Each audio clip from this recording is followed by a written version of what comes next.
Hi everyone, this is going to be a quick video on advice on applying to UC campuses and more specific to UCI.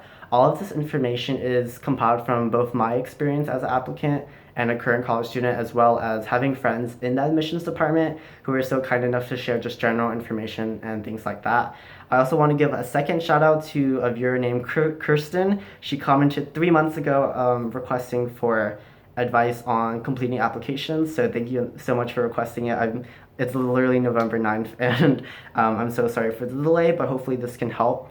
And a third quick shout out to a viewer who saw me on Ring Road today. I didn't get your name, but I really appreciate it, and thanks for saying hi. So yeah, I'm gonna go ahead and get started. So there's going to be three categories in which I'm going to talk about. The first is going to be academics and logistics. The second is going to be extracurriculars, and the third is going to be writing essays. So let's start with the academics. In terms of the academics, UCI encourages you to take as many AP classes as you can, and it's highly encouraged that you take AP classes that you want to pursue in college. So if you want to do physics or chem, I would highly encourage you to take AP Physics 1 and AP Physics C, and etc. and etc. In terms of actual statistics, our weighted GPA here at UCI is a 4.08 and an unweighted of 3.94. Our average SAT is 1350 with the writing, and for ACT it's going to be a score of 28. And this is just the average for all of these statistics. Now, whether you're higher or above or below, that doesn't negate your ability to get into UCI. It's just like a general goal for what the average applicant might want to achieve. In terms of grades, they want to look at sophomore and junior years, so make sure that you're going to do really solid and make sure that you're performing really well during those 2 years. And regarding your senior year first semester, UCI admissions does not look at those specific grades because they are in progress during your applications. But if you were to get accepted, do note that try not to get senioritis because it's really hard. It's really easy to get senioritis, but they really do look at how well you're performing during those times. So I highly recommend you to push through, finish senior year strong, and just do really well. Also, in terms of SAT subject tests, they are not required, but they are great for competitive majors such as comm sci, engineering, and arguably business admin. So even if you don't get the score that you would like to, adding that score or adding that to the application is a really good benefit, and it shows your hard work and your commitment to that subject. It only just shows your effort, and I definitely think you should put it, even if it wasn't the score that you wanted. Yeah, so I think in terms of academics, that's all the advice I have for that. In terms of extracurriculars, there are 5 spots for you to put on the UC application. I would highly encourage you to use all 5 spots. And within the box, they give you the ability to put as much information as you can. So I'd highly encourage you to put descriptions, things you've learned from those orgs and clubs, whether it's band, whether it's key club, just go ahead and put everything you've done. Even if you were in a club that was, say, you're only there for 1 to 2 months, I would highly encourage you to put it there just because it shows A, your interest in that subject, as well as B, your passion in trying to learn new things and explore. I think that's all great things to have, especially when you come into college. So make sure to put your commitment and try to explain it as in detail as you possibly can. Even if it's short, just show your passion and yeah, just try to fill out all of those boxes. The third category is essays. So for essays, there are 8 prompts and you choose 4 of them.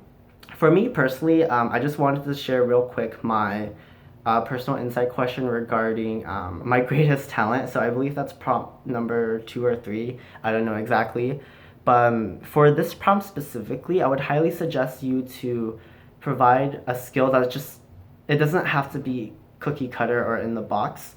Go ahead and just find whatever you think is creative or anything that's imaginative. So for me, I actually put that I'm a really good navigator. I love maps. I love giving directions to people, whether it's in the car or giving just random people directions to certain buildings like that. For me, writing these essays was really hard just because I thought I was just a typical average boring high school student at that time, but really just dig into yourself and find something really unique. about yourself, and I'm pretty sure that will blossom and you can easily write it. In terms of that prompt that I was mentioning earlier, I talked about how being observant is a really great skill. It's a great skill for finding people and finding friendships and things like that, but also trying to be organized. I think just finding whatever comes from you is the most genuine part, and I think that's the most important part when trying to relay that in your admissions application. Another thing I wanted to mention is how for when you write your essays, try to not use like big words that you might find on the SAT or words that you might find in the dictionary. Write how you would write. If you're in AP Literature or AP Lit, I know that it's encouraged for you to write in a certain literary or rhetorical style, but just answer the prompt directly and answer the prompt as if you were writing it from your soul and from your heart. And just keep that in mind when you're writing them. Another thing I forgot to mention is that when you are talking about the prompt regarding challenges or any prompt that involves a challenge, make sure to not only state the challenge but also what you've learned from it. Stating the challenge is a good background into who you are as a person or your character, but just listing what you've learned from it is the greatest I guess, aspect of in which admissions can find insight into you, and I think that's the most important thing. So just to ensure, stating your challenges, but also finding growth and just seeing what you learn from that. I think that's pretty good. In terms of the three aspects that I just stated earlier, all of these factors are weighted differently. So it's not like academics is strictly 50%, essays are 25%, and extracurriculars are 25%. It just varies between person to person, but try to be holistic and try to balance all three aspects into your application, because I think that would be really helpful.